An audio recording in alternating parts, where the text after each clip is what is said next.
আমাদের বর্তমান মায়েরা, আপনাদেরকে আমি খুব শ্রদ্ধার সাথে বলি, শুধু ওষুধ দিয়ে মানুষকে ভালো করা যাবে না, আমাদেরকে কিছু জিনিসকে মানতে হবে, সত্যকে স্বীকার করতে হবে।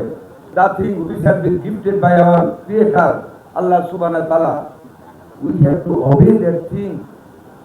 Don't forget the science. Don't forget the nature. Don't forget the natural law.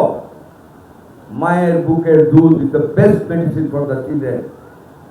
আমাদের বর্তমান মায়েরা কিছু মাস স্টাইল করে আর কিছু বা তার কর্মব্যস্ততার কারণে তারা ব্রেস্ট ফিডিং করায় না বাচ্চাদের।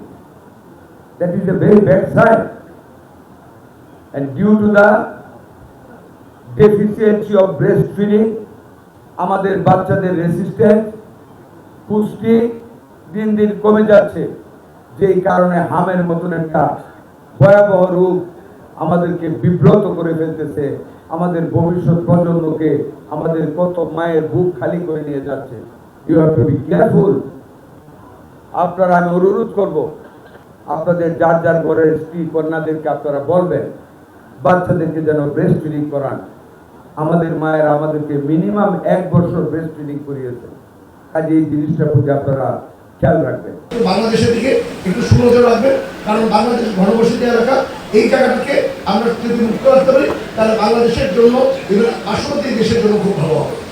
আজকে যারা এত সুন্দর আয়োজন করেছেন তাদেরকে আমি ধন্যবাদ জানাই। আমি যাওয়ার আগে একটি রূপগঞ্জবাসীর হয়ে আমি একটা আবেদন করতে চাই, কারণ আমি জানি এখানে আমাদের মাননীয় মন্ত্রী সাহেব আছেন, এই জন্য রূপগঞ্জবাসীর থেকে আবেদন হলো, আপনারা দেখবেন রূপগঞ্জ হলো যা লোক আছে তার চেয়ে বেশি আপনার ভাসমান লোক আপনার ভাষণ, কারণ রূপগঞ্জে ইন্ডাস্ট্রিয়াল জোন, এখানে লাখ লাখ লোক, প্রায় 20 থেকে 25 লাখ লোকের সমাগম হয়। এখানে মাত্র 50 বিশিষ্ট একটা হসপিটাল, যে 50 বিশিষ্ট হসপিটালে অ্যাকচুয়ালি এটা আসলে এইভাবে করে ফুলফিল করতে পারে না।